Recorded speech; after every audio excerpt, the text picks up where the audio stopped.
Jangan lupa subscribe, like, dan tekan tombol lonceng agar kamu tidak ketinggalan update dari channel kami. Assalamualaikum warahmatullahi wabarakatuh. Jumpa lagi di channel G70. Di video ini kalian akan belajar tentang Sumpah Pemuda part yang ketiga. Arti dan makna Sumpah Pemuda dalam perjuangan kemerdekaan Republik Indonesia. Sumpah Pemuda pada tanggal 28 Oktober tahun 1928 bukan hanya menggerakkan para pemuda untuk meraih kemerdekaan, tetapi juga mempertegas jati diri bangsa Indonesia sebagai sebuah negara. Sumpah Pemuda telah menjadi jiwa dan semangat yang harus terpatri dalam hati sanubari para pemuda. Suatu semangat yang dibangun atas dasar kesamaan nasib dan cita-cita, yang kemudian dibungkus dengan komitmen untuk senasib sepenanggungan sebagai suatu bangsa, satu tanah air yang pertama-tama ditandai dengan disepakatinya bahasa universal antar bangsa, bahasa Indonesia. Semangat Sumpah Pemuda mencapai puncaknya pada tanggal 17 Agustus tahun 1945 ketika Soekarno-Hatta atas nama bangsa Indonesia memproklamasikan kemerdekaan Indonesia. Sejak itu, Indonesia yang terdiri atas berbagai etnis, agama, dan golongan menjadi bangsa yang merdeka dan bersatu. Kemerdekaan memberikan kesempatan bagi bangsa Indonesia untuk mewujudkan masyarakat yang bersatu, berdaulat, adil, dan makmur. Semangat Sumpah Pemuda harus tetap ada setelah kemerdekaan Indonesia diraih. Persatuan dan kesatuan bangsa Indonesia akan hancur apabila bangsa Indonesia tidak lagi memiliki semangat bertanah air satu, berbangsa satu, dan berbahasa satu, yaitu Indonesia. Semangat Sumpah Pemuda dapat kita jabarkan dalam nilai-nilai berikut ini. Pertama, kami putra dan putri Indonesia mengaku bertumpah darah yang satu, tanah Indonesia. Tanah Indonesia adalah seluruh wilayah Indonesia, baik di darat dan di laut. Negara Kesatuan Republik Indonesia memiliki luas wilayah daratan dan lautan sebesar 5.180.053 km persegi. Wilayah yang luas ini menempatkan Indonesia sebagai negara terluas ke-7 di dunia setelah Rusia, Kanada, Amerika Serikat, Cina, Brasil, dan Australia.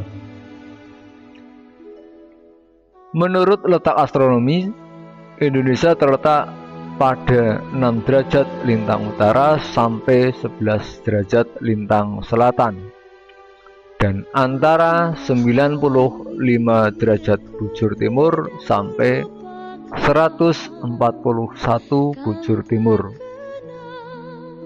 Indonesia disebut juga Nusantara. Nusantara berarti kepulauan yang terpisahkan oleh lautan. Jumlah kepulauan yang dimiliki Indonesia sebanyak 16.671 pulau. Data per April tahun 2020. Tanah Indonesia sangat indah dan kaya. Bangsa lain menyebut Indonesia sebagai Zamrud Khatulistiwa. Sebagai warga negara, kita sepatutnya bangga terhadap tanah air Indonesia. Kita hidup di negeri yang sangat indah. Bangsa lain yang hidup di tanah yang kering dan gersang pun rindu akan tanah airnya. Janganlah kita rindu dan cinta tanah air karena kita berada di negara orang lain. Kita bangun kecintaan dan kebanggaan terhadap tanah air Indonesia sekarang ini dengan aksi nyata seperti menjaga dan mempertahankan lingkungan sekitar kita. Kedua, kami putra dan putri Indonesia mengaku berbangsa yang satu, bangsa Indonesia. Pengakuan kita sebagai bangsa Indonesia merupakan bentuk dari paham kebangsaan. Paham kebangsaan disebut juga kesadaran berbangsa. Rasa kebangsaan Indonesia tumbuh dari sejarah panjang bangsa. Berawal dari hasrat ingin bersatu, penduduk yang mempunyai latar belakang yang sangat majemuk, kemudian berkembang menjadi keyakinan untuk menjadi satu bangsa yang akhirnya dideklarasikan oleh sejumlah pemuda pada saat Kongres Pemuda tanggal 28 Oktober tahun 1928.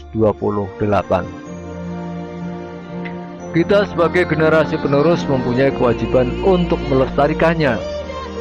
Pelestarian rasa kebangsaan Indonesia merupakan salah satu usaha untuk tetap tegaknya Negara Kesatuan Republik Indonesia.